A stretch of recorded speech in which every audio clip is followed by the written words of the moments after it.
Il n'y a pas de débat. Il n'y a plus de débat. D'abord parce que plus personne n'est capable de débattre calmement. Il n'y a plus de débat. C'est la condamnation à mort d'Israël, le génocidaire. On ne sait même pas ce que les mots veulent dire dans cette génération.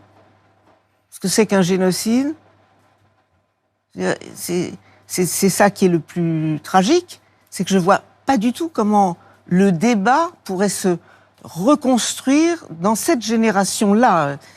Bien sûr, les politiques finiront par négocier, mais je trouve ça stupéfiant ce qui se passe chez les jeunes gens. Stupéfiant.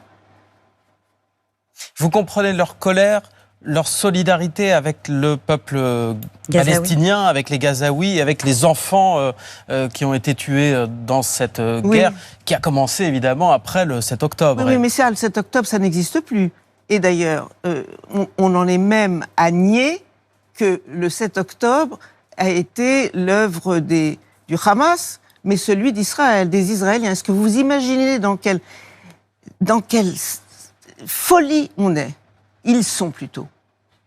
Je trouve que c'est stupéfiant. Comment vous l'expliquez? Écoutez, moi je vais vous dire, mon immense surprise, jamais j'aurais pensé que tous ces jeunes gens seraient à ce point antisémites.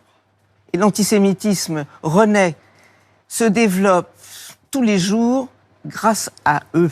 Et ça c'est absolument impensable pour quelqu'un comme moi et beaucoup d'autres. Je veux dire, c'est un oubli complet de l'histoire, des faits.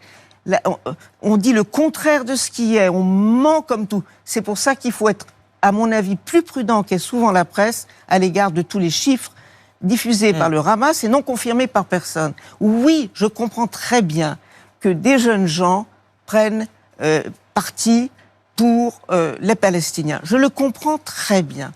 Mais ça ne signifie pas pour autant qu'on est dans une guerre symbolique, mais une vraie guerre quand même, avec les Juifs. Ça, c'est pas possible. Et ça montre à quel point ils sont nuls en histoire. Aucune, je dirais, sérieux de pensée. C'est n'importe quoi. Ce qui en dit long aussi sur nos universités et nos écoles.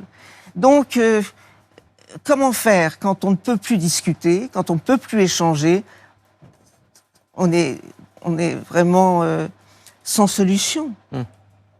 Comment ils vont se réconcilier, toute cette génération, entre les pro-palestiniens qui sont apparemment plus nombreux et les juifs, ou pas juifs d'ailleurs, et qui seront... Voilà.